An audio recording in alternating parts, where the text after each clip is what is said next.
I watched pretty much every single one of Caitlin's games early on because I am a fan. I do like good basketball. And of course, I wanted to see how she would do. Coming out of college and going into the WNBA, we as WNBA players were having basketball conversations, and everybody just took it to another place where we were attacking them as people. Sue Bird just exposed the WNBA in the most unexpected way, leaking their secret plan to take down Caitlin Clark from the very start.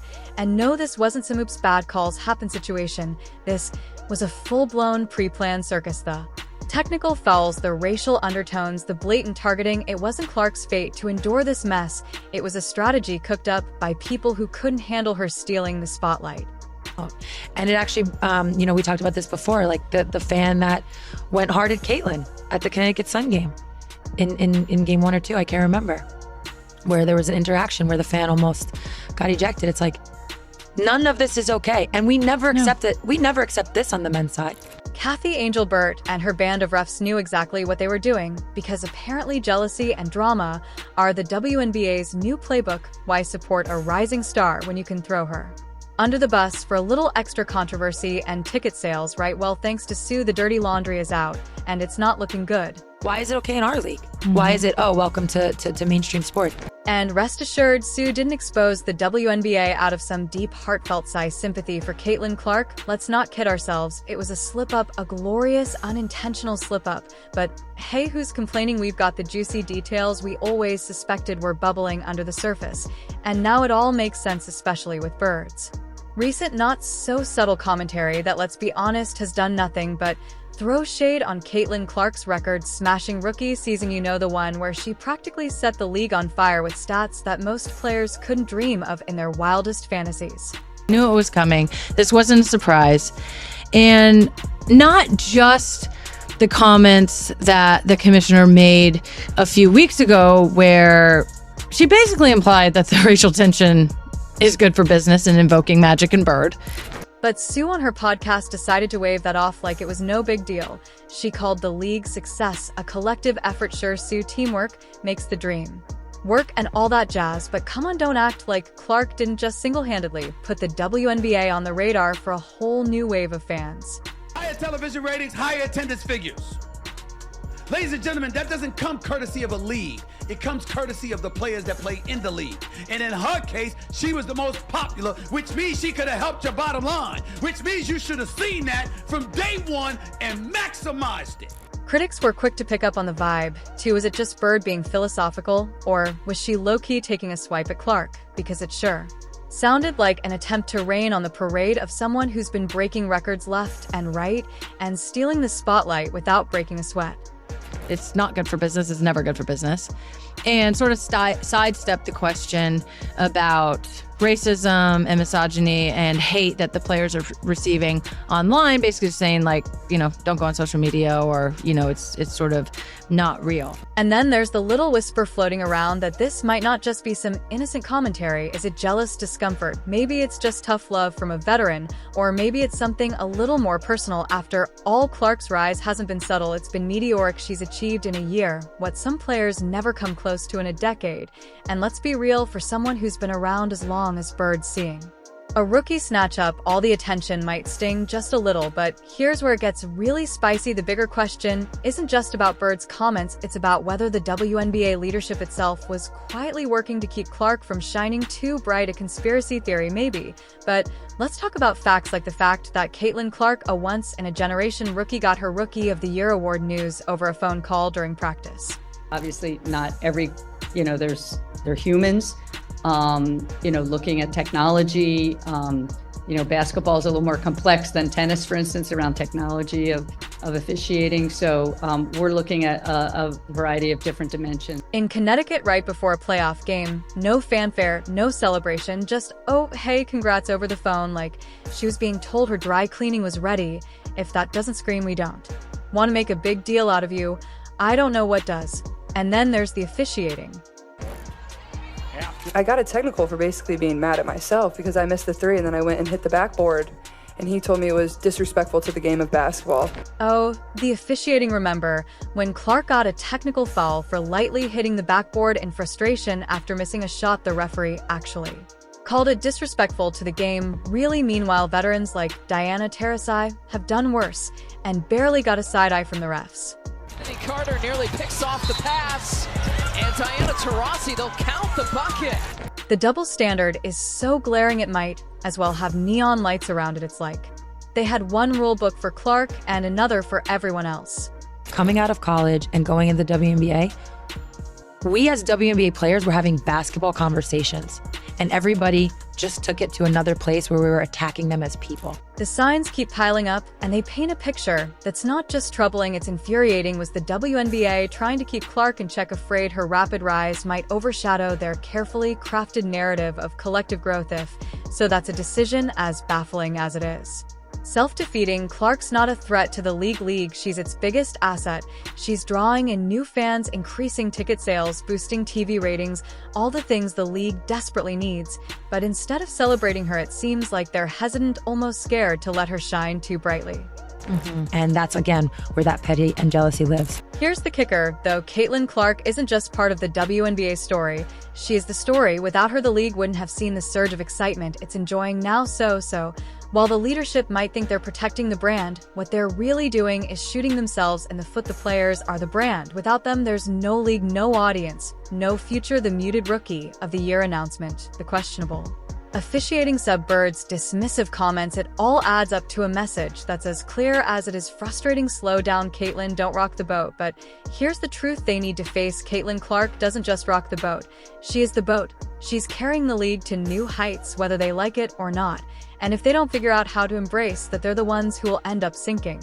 There is one thing I want to reset, that we want to reset, and it's the language being used around fans. Fever fans, Caitlin fans, new fans. That actually has to go.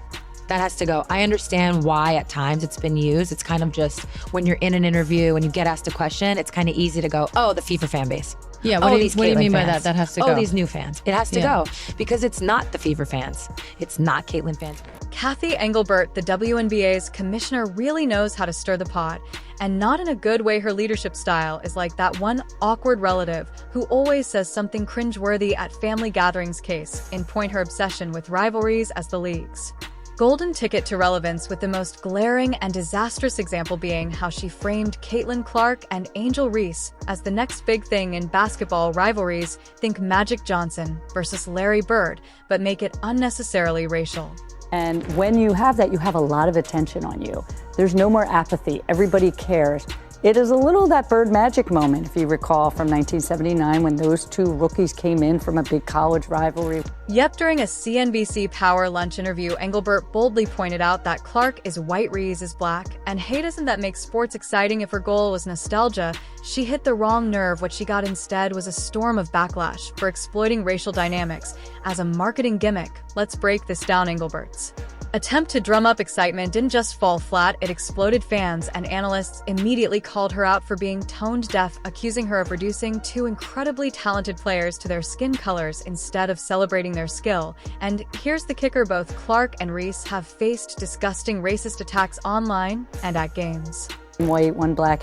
And so we have that moment with these two. But the one thing I know about sports, you need rivalry. That's what makes people watch. They want to watch games of consequence between rivals. They don't want everybody being nice to one another. It's a balance, but certainly from a marketing dollars, but corporate partners are stepping up to endorse these players much more so than they were 5 years ago. Didn't Labor think to address that? Of course not. Instead, she practically tossed gasoline on the fire, making the situation worse for both players, because nothing screams progressive leadership like using racial tension as a selling point. Right criticism came rolling in faster than a Clark three-pointer on their podcast, A Touch More. Sue Bird and Megan Rapinoe didn't mince words. Rappo tore into Engelbert, accusing her of prioritizing flashy marketing over player safety and mental well-being.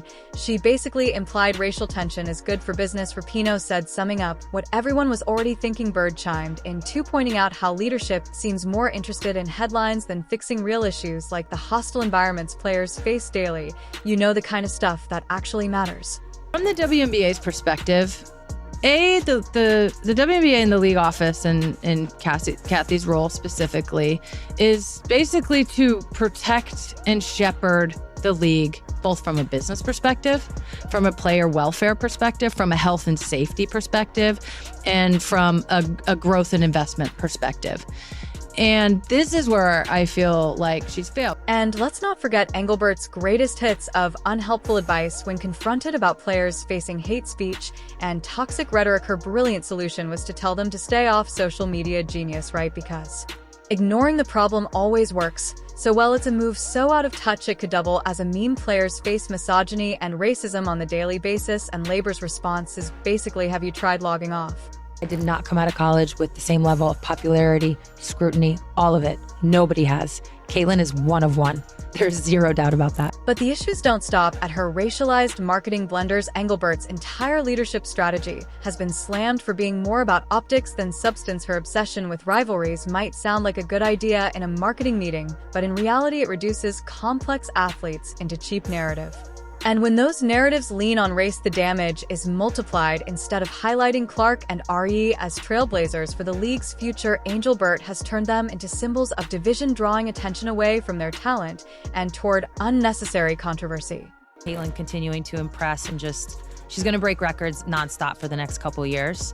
Yeah. It's just going to be a constant record break. It doesn't help that this approach is fueling fan wars. Bird poured more fuel on the fire with her comments about toxic Caitlyn fans, accusing the influx of new supporters of clashing with the league's longtime community instead of celebrating the growing popularity of the WNBA. Bird's remarks came off as dismissive, alienating fans rather than uniting them. Critics have pointed out how this narrative of fan toxicity only deepens divisions, turning what should be a moment of celebration into yet another point of contention. They decided that they were going to let her know she was Rookie of the Year with a phone call in Connecticut during a practice before a playoff game. You can't make this up. The irony here is that the WNBA has long branded itself as a progressive league, a champion of diversity, inclusion, and player voices. But Engelbert's tactics are poking holes in that image faster than the league can patch them up. By leaning into racial narratives, she's jeopardizing years of progress and creating an environment that's as harmful as it is counterproductive. Fans and players alike are questioning whether the league's leadership actually aligns with its supposed values. The bottom line, Engelbert's fixation on rivalries and surface-level drama isn't just bad PR, it's a betrayal of what the WNBA stands for. And if she doesn't shift her focus back to what really matters, protecting players, fostering unity, and celebrating talent, this so-called leadership could take the league down a path it may not recover from.